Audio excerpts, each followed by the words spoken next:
sumamente frecuente, ustedes lo han observado en la consulta externa, la vemos a diario, especialmente de la variedad postmenopausia. ¿En qué consiste? Pues básicamente en nuestro organismo existe un balance entre la formación ósea y la destrucción. En la osteoporosis postmenopáusica, entre los factores incriminados, el más importante de hecho es la disminución en los estrógenos, y estos son fundamentales para mantener este balance. De ahí que un alto porcentaje de nuestras mujeres por encima de los 60 años tienen osteoporosis. El problema radica en que esto es una patología asintomática. Y ya nosotros, en cierta forma, como que nos hemos desgraciadamente acostumbrado a que nuestras abuelitas tengan osteoporosis. Me refiero a que nos parece normal, comillas, que vayan disminuyendo de estatura con el paso de los años, que se vayan volviendo encorvaditas, y no movemos un dedo para solucionar esto ni para investigarlo. La primera causa de esa disminución en la altura, de esta cifosis dorsal, y probablemente ese dolor lumbar de larga data requeriría múltiples tratamientos, y de esa fractura por fragilidad sea la osteoporosis. En otras palabras, la osteoporosis es una enfermedad silenciosa y se manifiesta o por dolor lumbar constante, continuo de tipo mecánico, debido a la fractura de varios cuerpos vertebrales, que pueden inclusive producir hernia discal, pueden producir pellizcamiento de las raíces nerviosas con distribución radicular de la misma. O también por disminución en la altura del paciente, por cifosis dorsal o por fracturas por fragilidad. ¿A qué le llamamos fracturas por fragilidad? Aquellas que se producen sin justa causa. Vertigracia, fractura por fragilidad, es aquella, por definición, la que se produce por una caída desde su propia altura. En otras palabras, si uno se resbala y se cae, normalmente no debe fracturarse. Si se fracturó por una caída simple, sencilla, hasta que se demuestre lo contrario, tiene osteoporosis. De ahí que estamos obligados a investigar todas esas fracturas por fragilidad. Los sitios más frecuentes son a nivel del cuello femoral, a nivel de la muñeca, que es la fractura de Colles, y a nivel de la columna lumbar. ¿Cómo la investigamos? Con un examen, como se han podido dar cuenta en la rotación, que se denomina osteodensitometría de columna lumbar y de cuello femoral. La radiografía no solo sirve para ver si el paciente tiene fractura, pero no sirve para saber si el paciente tiene osteoporosis. Para que la osteoporosis la veamos en una radiografía simple, esta debe ser la descalcificación debe ser superior al 30%, de forma tal que no es un buen estudio para eso. Tampoco es un buen estudio determinar los niveles de calcio, de fósforo, de calciuria, fosfaturia, porque estamos pensando en una osteoporosis postmenopáusica. Ahora, si el paciente, estamos estudiando osteoporosis en un paciente joven o con otra sintomatología donde no cabe obviamente la posibilidad de osteoporosis postmenopáusica, pues obviamente sí estamos obligados a estudiar todo el perfil metabólico, su calcemia, calciuria, fosfatemia, fosfaturia, los niveles de hormona paratiroidea, de vitamina D, en fin, de acuerdo a cada caso particular, de TSH, medir el perfil renal, el perfil hepático, todas las causas de osteoporosis. Eso es. Pero en la paciente que sospechamos osteoporosis postmenopáusica con la osteodensitometría suficiente, recordemos que este es un examen sencillo, dura 15 minutos, el paciente lo apuesta en una cama como si le fueran a tomar un TAC, no le suministran ningún medicamento ni oral ni endovenoso, no requiere ningún tipo de preparación, y nos evalúa la densidad mineralosa. Sin embargo, siempre en la clínica nosotros debemos correlacionar esto con otro tipo de cosas, verificar, como ahora la doctora nos hablará, con el índice de Frax, para llenarnos de razones de que tenga osteoporosis. Me refiero la talla de la paciente. Recordemos que la osteoporosis es más frecuente en mujeres de talla baja, en mujeres delgadas, en mujeres asiáticas, mujeres que tengan antecedentes de osteoporosis familiar, en pacientes con antecedentes de tabaquismo, de alcohol, injerta de corticosteroides, que es muy frecuente en nuestras pacientes. Entonces, llenarnos de si ha tenido fracturas previas por fragilidad, entonces llenarnos de razones para saber que la paciente tenga osteoporosis. Y por eso en el índice de Frax, cada cosa de estas que acabo de mencionar tiene una puntuación para definir si la paciente tiene o no osteoporosis. ¿Cómo las tratamos? No debemos limitarnos simplemente a la ingesta de calcio, porque finalmente, como mencionaba al inicio, el problema no es la baja ingesta de calcio, excepto en casos muy seleccionados. El problema es un imbalance entre la producción, o sea, la actividad osteoblástica, y la resorción, o sea, la actividad osteoclástica. Entonces, por eso, a la par que nosotros debemos aconsejar al paciente de una buena ingesta de calcio, también debemos suministrar ciertos medicamentos que rompan ese balance. Los medicamentos de elección para esto son los bifosfonatos. Entre ellos, como hemos salvado, uno de los que más utilizamos es el alendrolato, que lo utilizamos semanalmente, una tableta de 70 miligramos en ayunas. Muy importante que sean ayunas, de lo contrario no se absorbe, y que sea con agua. Pero también hay otros productos, otros bifosfonatos. Uno de los más prácticos es el ácido zoledrónico, que aplicamos una ampolla de 4 o 5 miligramos endovenoso anual.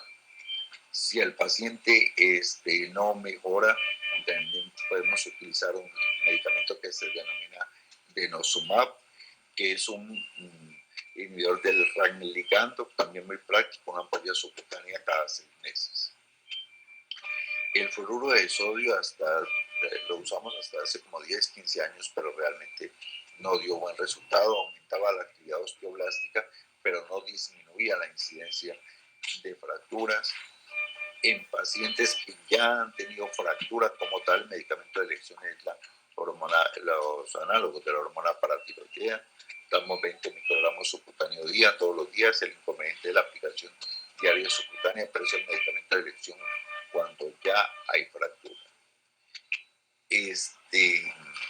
Eso es, ¿qué más les comento? Hasta hace también como 10, 15 años usábamos los estrógenos, pues por aquello que aumenta la actividad anabólica ósea, disminuía, ya como lo usábamos en mujeres, disminuía la tersura de la piel, la humidificación de sus genitales, mejoraba los caracteres sexuales secundarios, la sensación de bienestar, disminuía la incidencia de demencia senil. Entonces parecía prácticamente la panacea para el tratamiento de la osteoporosis.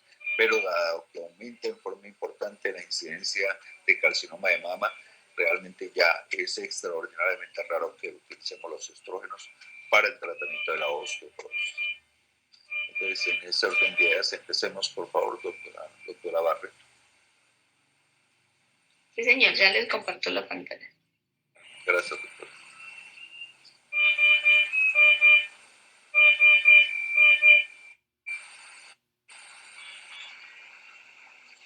Bueno, ahí me confirman si ya. Sí, perfecto, doctora, está muy bien, sí. Muy bien. Sí. Bueno, entonces vamos a abordar el tema de osteoporosis. Buenos días. Para iniciar, como con todos los temas, entonces definirlo.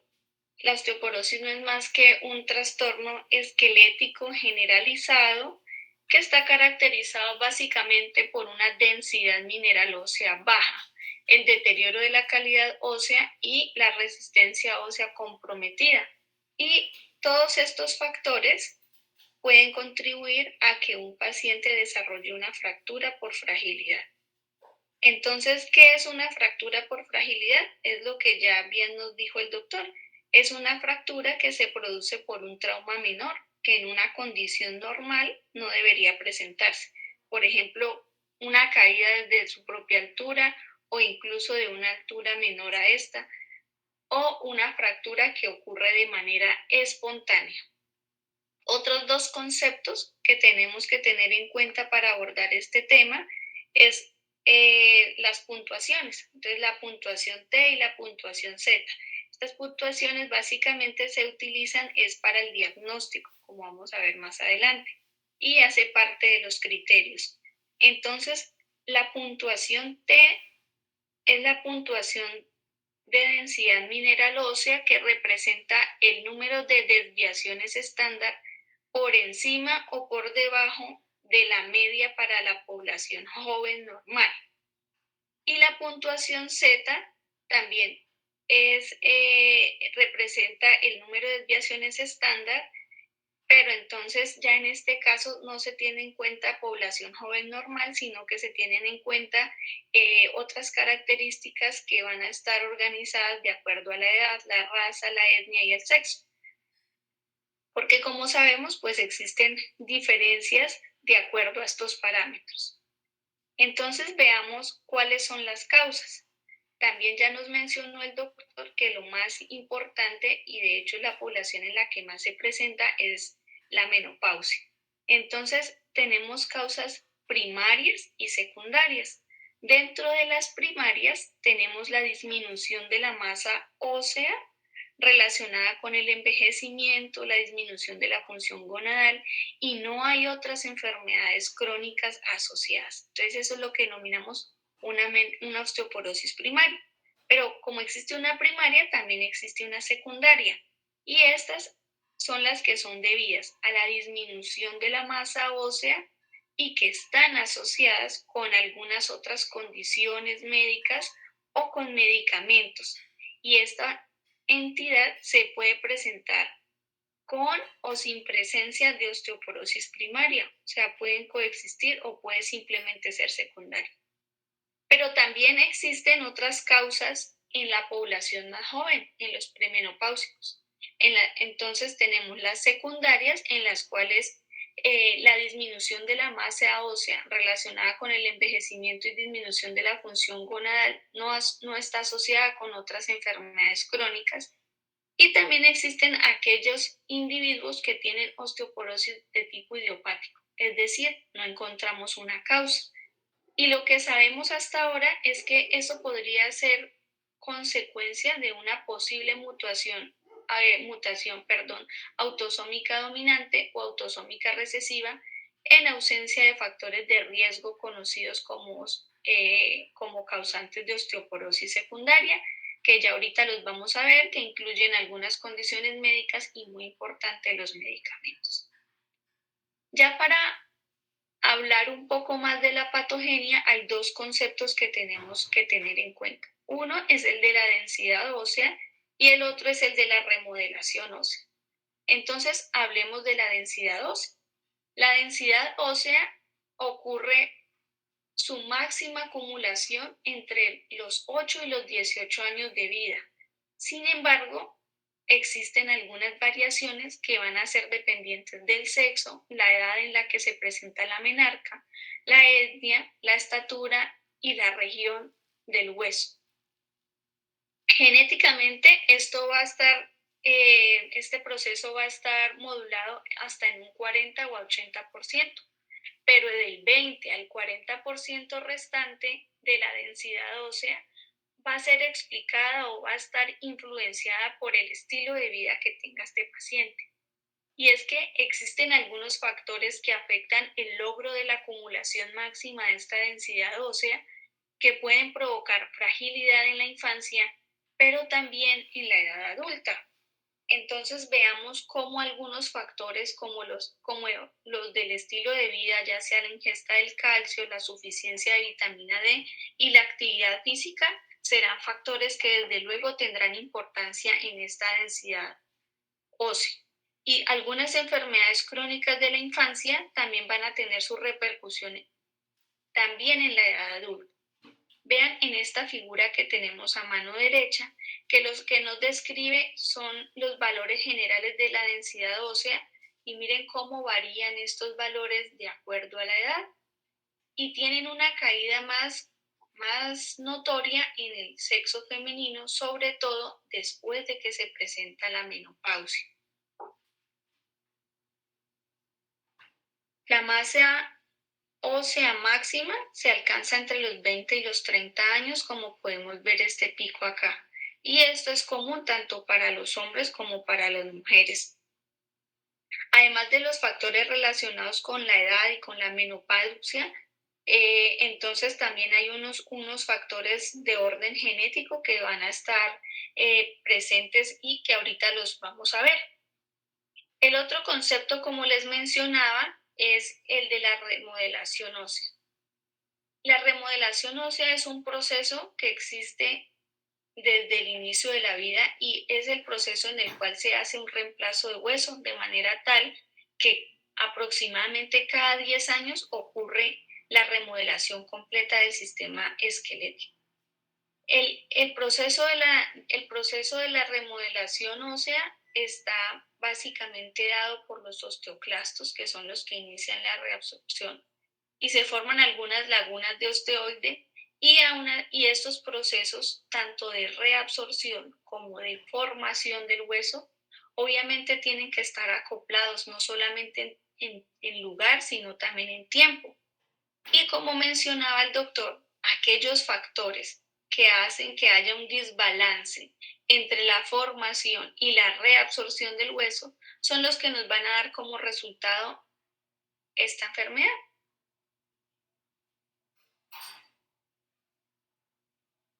Entonces, en esta gráfica, lo que observamos son los cambios asociados al envejecimiento que contribuyen a la fragilidad ósea. Mencionábamos que tal vez los dos factores más importantes en la aparición de la osteoporosis son la edad y el sexo femenino. Tal vez algunas personas tanto así han considerado que la osteoporosis más que una enfermedad sería una manifestación de dicho envejecimiento. Y aunque muchos mecanismos contribuyen a la pérdida ósea en las personas de edad avanzada, esta pérdida ósea también está dictada principalmente por el incremento de algunos factores, como vemos en la gráfica, del estrés oxidativo con la consiguiente producción de radicales libres de oxígeno. Estos radicales libres de oxígeno y el deterioro de los sistemas antioxidantes van a dar como resultado que en las personas mayores pues exista este desbalance entre la reabsorción y la formación de hueso. Además, la apoptosis de las células óseas aumenta y los mecanismos macroautofágicos disminuyen en eficiencia con el avance de la edad. Estos factores van a contribuir a un proceso de remodelado óseo desequilibrado que favorece la pérdida ósea y un mayor riesgo de fractura por osteoporosis. Como les mencionaba, también existen genes asociados con la pérdida de densidad ósea y con un mayor riesgo de fractura.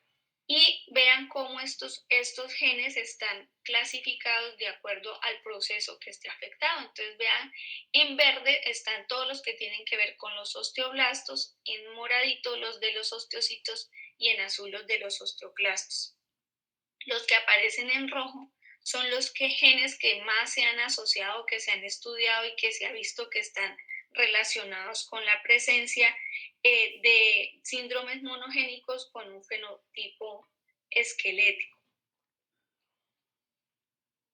Pero no solamente el componente genético es importante, también existen los factores de riesgo que van a estar estrechamente relacionados con las alteraciones de la formación y de la reabsorción ósea.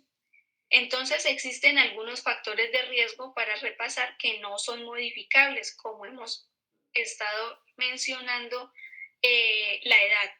La edad, ¿por qué nos contribuye? Entonces, múltiples mecanismos están relacionados con la edad. Uno es la deficiencia de los esteroides sexuales, por tanto es más frecuente en las mujeres. El estrés oxidativo, la apoptosis, la macroautofagia, que fueron los que vimos en la gráfica de la fisiopatología. Y también está pues no solamente los polimorfismos genéticos, sino también el antecedente familiar. Este también es un factor de riesgo que no es modificable y que está bien descrito. Y ya dentro de los factores de riesgo modificables, entonces está el alcohol. El consumo excesivo de alcohol, definido como más de 2 tragos al día para mujeres y más de 3 tragos al día para hombres, se ha visto que puede afectar la función de los osteoblastos. Fumar, por supuesto, es un factor de riesgo para muchas otras enfermedades y la osteoporosis no es la excepción. Fumar puede disminuir la formación ósea como resultado de la disminución de los niveles de hormona paratiroidea y de vitamina D. También la actividad física inadecuada, como por ejemplo la carga gravitatoria reducida y fuerzas de contracción muscular que son debidas a una actividad física inadecuada, también en asocio de la edad podrían tener una importancia significativa. Pero no solamente estos factores son importantes, también tenemos algunos factores dietéticos que incluyen, por ejemplo, una baja ingesta de calcio, la ingesta excesiva de vitamina A, particularmente en aquellos pacientes con deficiencia de vitamina D, dado que el ácido retinoico puede inhibir la diferenciación y la mineralización de los osteoblastos en dosis altas. También el consumo de sodio, el sodio también se ha visto que puede inducir una mayor calciuria que se cree que puede aumentar la remodelación ósea y la pérdida ósea. Por el contrario de otras enfermedades que hemos estado viendo en estos días, en este caso el índice de masa corporal bajo es el que nos representa un factor de riesgo modificable para la osteoporosis. Y también las pérdidas de peso inducidas por dietas en adultos mayores con sobrepeso u obesidad que pueden contribuir ya sea por la descarga mecánica, por la pérdida de masa libre de grasa o incluso por la restricción de nutrientes importantes como por ejemplo el calcio y la vitamina D, las alteraciones hormonales y gonadales endocrinos asociados a estos cambios de peso y también cambios en los factores inflamatorios. Ustedes vean cómo esta enfermedad también está mediada por múltiples factores de riesgo externos y ahorita con más detalle veremos los medicamentos que son un grupo importantísimo. Esta tabla un poco pesada para la vista simplemente para mostrarles que existen algunos síndromes genéticos que están asociados con un mayor riesgo de osteoporosis. Aquí tenemos los 5 tipos de osteogénesis imperfecta con su respectiva descripción genética, con la proteína afectada y con la función en la que también se ve el impacto pues, de la osteoporosis. Pero me interesa más mostrarle estas otras condiciones con las cuales, digamos, deberíamos ser las que debemos tener en cuenta cuando debemos escoger a qué pacientes estudiar, porque como bien también nos mencionaba el doctor, esta enfermedad es desafortunadamente asintomática. Entonces, el único camino que tenemos es identificar qué condiciones me aumentan el riesgo para yo saber a qué pacientes los voy a llevar a screening y posiblemente cuáles serán candidatos a manejo.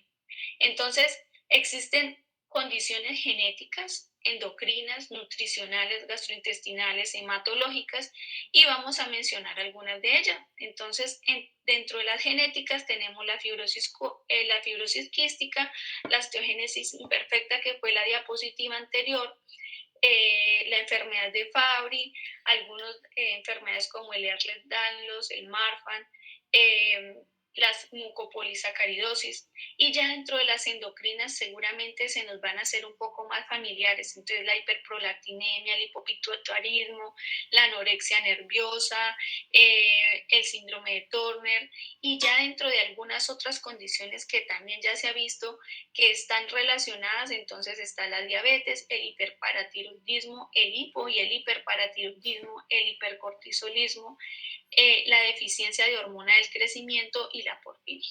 Y dentro de las nutricionales, las que ya hablábamos un poco anteriormente, aquellos pacientes que tienen no solamente deficiencia de vitamina D, sino también que por alguna razón tienen mala absorción, por ejemplo, pacientes con enfermedad celíaca, pacientes que han sido llevados a cirugía bariátrica, la enfermedad inflamatoria intestinal, la enfermedad hepática crónica de cualquier etiología, pacientes que han sido manejados con nutrición parenteral de manera crónica e incluso los pacientes con alergias a proteína de la leche. Pero hay otras enfermedades en otros sistemas que también nos explican un mayor riesgo a cursar con osteoporosis. Entonces, dentro de las hematológicas tenemos no solamente las neoplasias, también tenemos la hemofilia, tenemos la enfermedad de células falciformes, tenemos las beta-talasemias, y como hemos visto, muchos de los pacientes que vemos en la consulta externa con el doctor también tienen su suplencia de calcio, se hace su densitometría y efectivamente también tienen asociados osteoporosis. Entonces la hemos visto en pacientes con artritis reumatoide, con lupus eritematoso sistémico, con espondilitis anquilosante, con dermatomiositis y con esclerosis sistémica. Las enfermedades neurológicas también juegan un papel importante, dentro de ellas la enfermedad de Parkinson, la epilepsia, incluso algunos medicamentos que se utilizan para el manejo de la epilepsia también están involucrados en el desarrollo de osteoporosis. Y ya dentro de una miscelánea, ya otras causas, entonces está el EPOC, la enfermedad renal crónica, el embarazo no es una enfermedad, pero también, digamos, puede predisponer el VIH, la depresión, la enfermedad ósea post-trasplante, la insuficiencia cardíaca. Como les mencionaba, los medicamentos son importantísimos, entonces tal vez el más importante o del que más tenemos evidencia son de los esteroides. Los esteroides en su fase inicial pueden contribuir a una disminución de alrededor del 6 al 12% durante el primer año de terapia, pueden causar una disminución en la densidad ósea. Y ya en las fases de mantenimiento podrían de manera anual producir un 3% de disminución en la densidad mineral ósea. ¿Y esto a qué se atribuye? A un aumento transitorio y temprano en la reabsorción ósea y en una reducción en la formación. Los factores de riesgo de fracturas en pacientes que han sido tratados con terapia con glucocorticoides incluyen la dosis. Entonces, aquellos pacientes que tienen una dosis más alta o que tienen una duración del tratamiento más prolongado son los que tienen más riesgo de desarrollar osteoporosis. Generalmente se acepta que es una dosis acumulada de glucocorticoides mayor a 5 gramos. Y la mayoría de los datos que informan que la terapia con glucocorticoides aumenta el riesgo de fractura se encuentra en pacientes que están recibiendo glucocorticoides orales. Por ejemplo, para los inhalados, los datos no nos corroboran que efectivamente estén relacionados, y tampoco para los intravenosos, seguramente por el corto uso que se les da. Entonces, los más asociados son los glucocorticoides orales. Por eso, sobre todo en el contexto de los pacientes con enfermedad inmune, no solamente por su enfermedad, sino también por el uso de estos medicamentos, hay que estar vigilantes a hacerles el screening para osteoporosis e iniciarles un manejo oportuno. Pero los glucocorticoides no son los únicos medicamentos que están relacionados. También tenemos los inhibidores de la aromatasa, algunos medicamentos que se utilizan para el cáncer de mama y de próstata, como los agonistas de hormona liberadora de gonadotropina o los antiandrógenos en el caso del cáncer de próstata. La medroxiprogesterona de depósito también se ha visto involucrada. Las dosis de levotiroxina, cuando superan las dosis fisiológicas, también pueden tener una asociación. La tiazolinidiona, los anticonvulsivos ya se los había mencionado, y dentro de otros tenemos los inhibidores de bomba de protones, el litio, la heparina no fraccionada, los diuréticos de asa, los antirretrovirales y el mismo metrotexate que también utilizamos en los pacientes con enfermedades autoinmunes. En las manifestaciones clínicas, a diferencia de las clases anteriores en las cuales nos tomábamos un tiempo largo para hablar de todo ese abanico de manifestaciones, acá desafortunadamente no tenemos, y el paciente nos va a debutar básicamente es con una fractura. Entonces, en estos pacientes, este es un hecho importante porque muchos pacientes sin síntomas pueden asumir incorrectamente que no tienen osteoporosis, o sea, hemos normalizado esta enfermedad, como nos decía el doctor al inicio de la charla. Pero por otro lado, también están todos los pacientes que tienen dolor crónico de cadera, de pies, y que asumen que estas molestias seguramente son por la presencia de osteoporosis, cuando es poco probable que estos síntomas se presenten en ausencia de fracturas, porque como también nos mencionaba, los pacientes pueden tener un dolor lumbar, por ejemplo, crónico, y este puede ser explicado por una fractura y en este caso sí sería una manifestación por la osteoporosis. Eh, en la gráfica de la derecha lo que podemos observar es la columna dorsal, vemos una fractura por acuñamiento con la caída de los discos intervertebrales, con el acuñamiento, perdón, y la fractura más frecuente es la fractura vertebral. 2 tercios de los pacientes que tienen una fractura por fragilidad vertebral son asintomáticos y el hallazgo se va a dar porque se les realiza una radiografía por otra causa y usualmente pues se puede ver esto como un hallazgo incidental, pero también las fracturas de cadera son importantes, tanto así que en las mujeres hasta el 15% y en los hombres un porcentaje menor, pero no despreciable, el 5% después de los 80 años eh, tienen fractura de cadera. Además pueden ocurrir fracturas no solo de cadera y de vértebras, sino también las denominadas fracturas de Coles, que no son más que las fracturas del radio distal. Sin embargo, estas no están tan relacionadas con la edad como sí la fractura de cadera. Estas están más, digamos, se presentan de una manera más frecuente en las mujeres poco después de la menopausia. Pasemos al diagnóstico. Entonces, ¿cómo hacemos el diagnóstico? Usualmente, como en todas las entidades, entonces tomamos no solamente el interrogatorio del paciente, qué factores de riesgo tiene para desarrollar osteoporosis, qué medicamentos contribuyen a estos factores de riesgo, y por otro lado, pues las manifestaciones clínicas que, como hemos dicho, pues ya en este caso tocaría haber documentado una fractura por fragilidad. Y aunado a esto, entonces que tengamos una puntuación, un score T que esté menor o igual a menos 2.5 desviaciones estándar.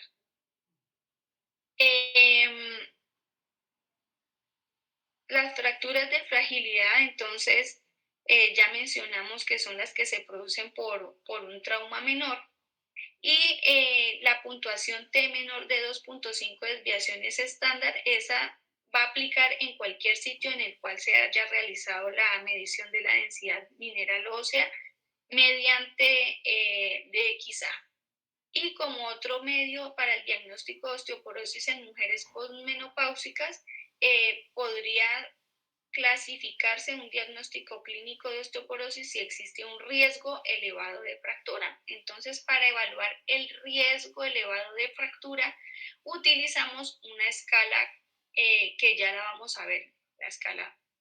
Entonces, concentrémonos en este momento en el score T. Entonces, la puntuación T es aquella que la OMS estableció de acuerdo a los puntajes de la densitometría según la diferencia de desviaciones estándar entre un paciente y la población de referencia, que son los adultos jóvenes. Entonces, ahí tenemos en la tabla cuáles son los valores normales, los pacientes que tienen una masa baja, que se denominaría osteopenia, que en este caso los valores serían de 2.5 desviaciones estándar, y ya para el diagnóstico de osteoporosis, entonces ya vimos que estarían aquellas desviaciones estándar que están por debajo de menos 2.5.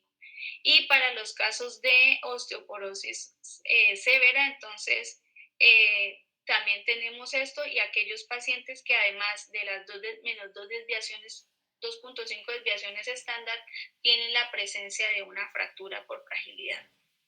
Por otro lado, entonces tenemos el score Z, que es, como vimos en las definiciones, son los que hacen la comparación con población de la misma edad. Para estos casos se acepta que sea menor o igual a menos 2 desviaciones estándar. Ahí, en ese caso, en este criterio, ya se consideraría que está por debajo del rango esperado para la edad. En cuanto a los criterios de la OMS, entonces, estos se hacen más comparando no población joven, sino con población de la misma edad que está normal. Ya les mencionó que se considera por debajo de lo esperado para la edad con menos dos desviaciones estándar y se aplica para mujeres posmenopáusicas y también para hombres mayores de 30 años. Pero estos criterios no están, digamos, aprobados para una población menor de esta edad. Pero como ya hemos visto que la osteoporosis es más frecuente en las mujeres y posmenopáusicas, vamos a referirnos solamente al diagnóstico en este grupo etario. Y la densitometría es pues el mejor método para el diagnóstico y también para hacer el seguimiento a estos pacientes. Pasemos entonces a mirar lo de la escala FRAX. La escala FRAX es una escala que en el 2008 se introdujo por la Organización Mundial de la Salud. Lo que nos estima es la probabilidad de 10 años de fractura de cadera o fractura osteoporótica mayor combinadas, entonces ya sean de cadera, columna, hombro, muñeca, para un paciente que debe cumplir un requisito y es que no esté siendo tratado. Y otro requisito es que se aplica solamente para población entre 40 y 90 años. ¿Por qué es importante esta escala FRAX? Porque se vio que aquellos pacientes que tienen historia de fractura por fragilidad, por ejemplo, los pacientes que tienen una fractura vertebral, hasta el 19% puede llegar a tener otra fractura en menos de un año. Y cuando hay una fractura que no es vertebral, ya sea de cadera, de radio o de algún otro sitio, el RR es del 1.86, o sea que hay un riesgo de 1.8, casi 2 veces más de tener otra fractura cuando ya previamente ha desarrollado otra fractura por fragilidad. Entonces, esto nos obligó a que se instaurara esta escala para poder identificar a este tipo de pacientes. La gráfica que vemos ahí es para mostrarles que simplemente uno puede tener la app o ingresar a internet, meter los datos que nos solicita la escala y con eso obtener el puntaje que nos da el riesgo.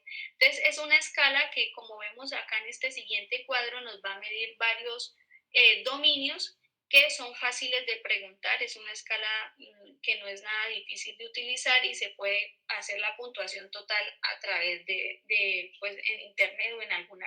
Entonces nos pregunta por la edad, por el antecedente de fractura, si está recibiendo esteroides, si tiene bajo peso, si además fuma, si consume alcohol o si tiene enfermedades como la artritis reumatoide o alguna condición que me pueda favorecer una osteoporosis secundaria, que son todas aquellas condiciones asociadas que vimos al inicio. Entonces, las pacientes que tienen mala absorción, que tienen enfermedad hepática crónica, que tienen enfermedad inflamatoria intestinal, esas pues ya las vimos con más detalle. Entonces, cuando yo tengo un paciente que ya entonces por esta escala tiene un alto riesgo de fractura o que incluso yo ya vi que presentó la fractura, tiene el diagnóstico, yo con qué laboratorios voy a completar su evaluación. Entonces, hay que completar un perfil químico que debe incluir fosfatasa, se debe hacer un hemograma completo y valoración tanto de niveles de vitamina D como de calcio. Y ya los laboratorios más específicos que incluyen toda la evaluación endocrinológica, TSH, prolactina, que incluyen ya velocidad de eritrosedimentación, depuración de creatinina, ferritina, hierro, todos estos otros laboratorios van a depender más de si yo identifico alguna condición o alguna enfermedad que esté asociada a la osteoporosis y que posiblemente deba yo estudiar para manejar de una manera más integral a este paciente. Entonces, por ejemplo, si yo veo que el paciente me presentó una fractura, tiene una escala FRAX que me apunta para eso y además yo lo noto con clínica que tiene dolor articular, algunos síntomas sistémicos, pues yo debería pensar en hacerle, por ejemplo, un factor reumatoide para estudiar a este paciente. Si yo veo que lo que tiene es, por ejemplo, un antecedente de cirugía bariátrica, pues tendría que complementarle sus estudios con el perfil de hierro, con niveles de vitamina D, de calcio, para mirar entonces si esto es carencial. Y así sucesivamente para las condiciones que yo identifique que están asociadas a un mayor riesgo de que esta enfermedad se siga perpetuando. Y ya en lo que tiene que ver con el manejo, entonces, como vimos que es una enfermedad que tiene una alta carga de factores que deben ser modificados, entonces habría que corregir primero esto. Entonces, los pacientes en lo que respecta al calcio y la vitamina D deben tener, si el paciente tiene una dieta que incluye por lo menos 1.200 miligramos de calcio, este paciente en teoría no requeriría suplencia. Pero por el contrario, si yo observo que este paciente tiene una ingesta mucho menor de esto, pues debo considerar la suplencia por lo menos con 500 a 1.000 miligramos al día, y que con la dieta supla unos 200, estaría alcanzando los 1.200 que deseamos. Lo mismo para la vitamina D, tendría que suplementársele unas 800 unidades internacionales. Hay algunos factores que se deben tener en cuenta también en lo que respecta a la dieta, y es que, por ejemplo, si yo tengo un paciente con enfermedad celíaca, como sabemos, estos pacientes que no tienen buena adherencia a eliminar de su dieta el gluten, pues va a tener una enfermedad mucho más activa, y por lo tanto pues me va a explicar que también la osteoporosis no se corrija. Entonces, por ejemplo, en este caso en particular, tener en cuenta que el paciente tenga buena adherencia a la dieta sin gluten. El otro aspecto relacionado con la dieta tiene que ver con el consumo de proteínas. Inicialmente, en algunos estudios se sabía que si se aumentaba la ingesta de proteínas, entonces el paciente iba a tener un mejor resultado porque iba a tener más masa ósea. Después se vio que no, entonces los resultados realmente son contradictorios, y por lo tanto hasta el momento no existe una indicación específica sobre digamos, cantidad de proteínas se debe utilizar para modificar este factor en los pacientes con osteoporosis. El ejercicio también es un ítem importante. Se ha visto que el ejercicio en todos los estudios que se han realizado reduce el riesgo de fractura, y esto podría estar no solamente en relación con los cambios en la densidad ósea, sino que también podrían haber algunas otras variables, algunos otros beneficios que nos da el ejercicio, que contribuyen a la mejoría de esta entidad, como por ejemplo que mejora la fuerza muscular, que los pacientes tienen un mayor entrenamiento en equilibrio, por ejemplo, y reducen el riesgo de caídas y por lo tanto de fracturas. Entonces, por donde quiera que veamos, el ejercicio es una intervención que en lo posible hay que tratar de incentivar al paciente a realizar. Y obviamente, aquellos pacientes que fumen, hay que aconsejarlos todo el tiempo para abandonar el tabaquismo. Sabemos que los pacientes que fuman un paquete diario en su edad adulta, esto puede explicar una reducción de la masa ósea de hasta un 5 al 10%.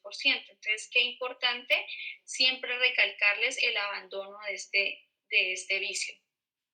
En cuanto a las guías sobre qué pacientes son candidatos a ya manejo farmacológico, entonces sabemos que están aquellas mujeres con mayor riesgo de fractura, porque son pues obviamente las que posiblemente tengan más probabilidades de beneficiarse con la terapia farmacológica. Eh, Se recomienda también que los pacientes con fractura por fragilidad, o que ya pues han presentado este evento, o que tienen un puntaje T, un score T menor de menos 2.5 desviaciones estándar, también pues sean candidatas a manejo, o aquellas pacientes posmenopáusicas de alto riesgo que tienen un T-score entre -1 y -2.5 desviaciones estándar, también sean candidatas a manejo. Se calcularía el riesgo de fractura utilizando el FRAX, que ya lo vimos, y un umbral que es razonable para definir el alto riesgo es una probabilidad de que a 10 años el paciente pueda tener un riesgo de fractura mayor o igual a 3 o al 20% respectivamente. Entonces, esas pacientes cuya escala me da un riesgo que está entre estos porcentajes de riesgo a 10 años, perdón, estas también son candidatas a recibir manejo farmacológico. Y dentro de las opciones de manejo farmacológico, entonces, importante mencionar estas dos, los bifosfonatos, el denosumab, en ausencia de ensayos que comparen estos fármacos directos, que sean ensayos de alta calidad para definir la eficacia relativa de cada uno de ellos, digamos que como no existen, la elección sobre qué manejo iniciarles a este paciente va a estar marcada por otras variables como la eficacia, la seguridad, el costo, la comodidad y algunos otros factores que tengan que ver específicamente con el paciente. ¿Qué se recomienda? Que todos los pacientes que estén tratados con terapia farmacológica, antes de yo iniciarles, debo hacerle unos niveles de calcio y de vitamina D para saber y recibir suplementos en el caso que sea necesario.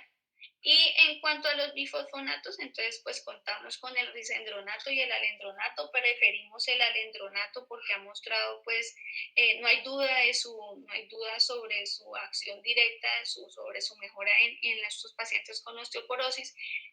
Tener en cuenta algunas contraindicaciones a qué pacientes yo no podría ponerles, entonces aquellos que tienen trastornos esofágicos, enfermedad renal crónica, cuando tienen una tasa de filtración glomerular estimada por debajo de 30 mililitros minuto, y en algunos casos, por ejemplo, pacientes que se les ha hecho cirugía bariátrica que tienen anastomosis, específicamente, por ejemplo, los que se les hace la técnica en J-Rox, estos pacientes tampoco serían candidatos para manejo con bifosfonatos.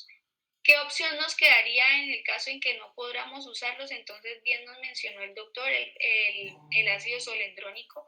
En algunos pacientes, si por ejemplo la contraindicación no es la enfermedad renal crónica, podríamos considerar la utilización intravenosa de los bifosfonatos y ya pues dentro de las otras opciones tendríamos el denosumab. El denosumab no sería, digamos, la estrategia inicial para yo manejar a los pacientes, pero si, por ejemplo, tengo un paciente que tiene un alto riesgo de desarrollar una fractura por fragilidad y tiene contraindicaciones para el inicio de alguna otra terapia, como los bifosfonatos, ya sea por una enfermedad renal crónica, pues es aceptable que yo de una vez pase a este, porque como les decía, no hay, digamos, un algoritmo para yo decir voy a escoger este o este es mejor, sino que simplemente pues estaremos marcando el tratamiento de acuerdo a las condiciones del paciente, al costo, a la efectividad que tengo a la mano.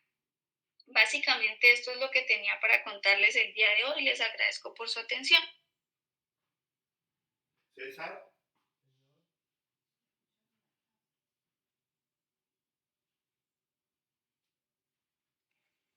Perfecto, doctora. Perfecto. Preguntas, doctores, inquietudes.